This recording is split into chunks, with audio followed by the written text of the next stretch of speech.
दोस्तों, लगातार पोल टाक पर आप देख रहे हैं उत्तर प्रदेश में पंचायत चुनाव को लेकर के आरक्षण की प्रक्रिया और हाईकोर्ट का आदेश अब आ चुका है। हाईकोर्ट के आदेश के बाद अब आरक्षण की प्रक्रिया क्या हो पाएगी, इसको लेकर के तमाम चर्चाएं हो रही हैं और तमाम तरह की दिक्कतें आ रही हैं।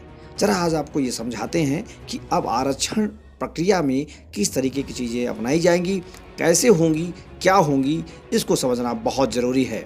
आइए ज़रा समझते हैं। इस खबर के अनुसार दो तरीके से आरक्षण लगाने की प्रक्रिया है, लॉटरी और रोटेशन या चक्रानुमान या आरक्षण व्यवस्था। लॉटरी व्यवस्था में आधार वर्ष के हिसाब से सबसे पहले आरक्षित सीट को अलग किया जाता है। जैसे महिलाओं के पिछले चुनाव में जो सीटें आरक्षित की गई थी उनको अलग करके बाकी के लिए लॉटरी निकाली जाती है।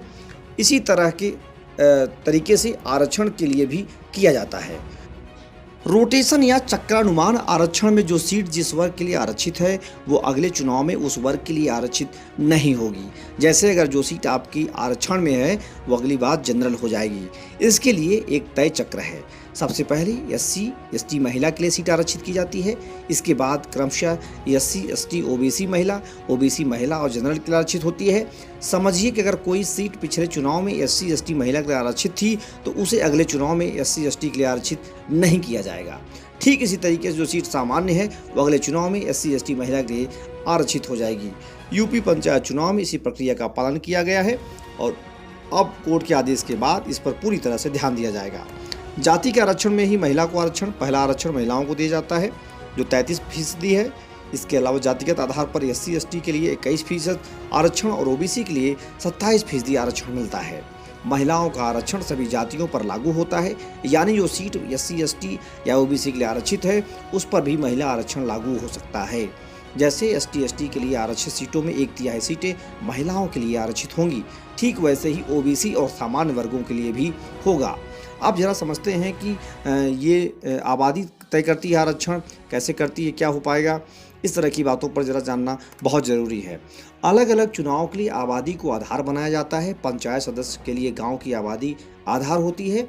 ग्राम पंचायत के लिए पूरे ब्लॉक की आबादी को आधार बनाया जाता है। ब्लॉक सदस्य के लिए जिला और जिला पंचायत के लिए प्रदेश की आबादी आधार बनती है। इसे ऐसे समझिए, अगर किसी ब्लॉक में 100 ग्राम पंचायतें हैं तो 20 वर्ष में सबसे ज़्यादा SC आबादी वाली 21 सीटें आरक्षित होंगी। उसी तरह सबसे ज़्यादा पिछड़ा आबादी वाली 27 सीटें OBC के लिए आरक्षित होंगी।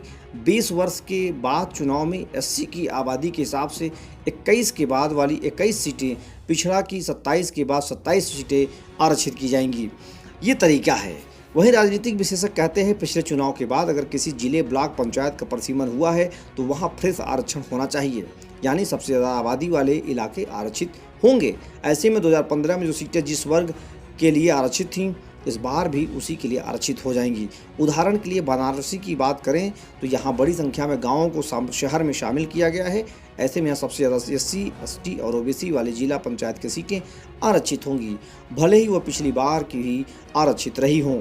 तो ये कहानी है। जिस तरीके से माना जा रहा है कि अभी उत्तर प्रदेश के पंचायत चुनाव में सब कुछ देखने को मिलेगा, सब कुछ समझने को मिलेगा। हाई कोर्ट के आदेश के बाद उनकी भी बाहें खिल गई हैं, बाछें खिल गई हैं। जो ये समझ रहे थे कि वो तो आरक्षण के मारे हो गए हैं, लेकिन दोस्तों हाई कोर्ट के आदेश के बाद उत्तर प्रदेश में पंचायत सियासत पूरा बदल गई है। सब कुछ वहाँ बदला सा नज़र आ रहा है।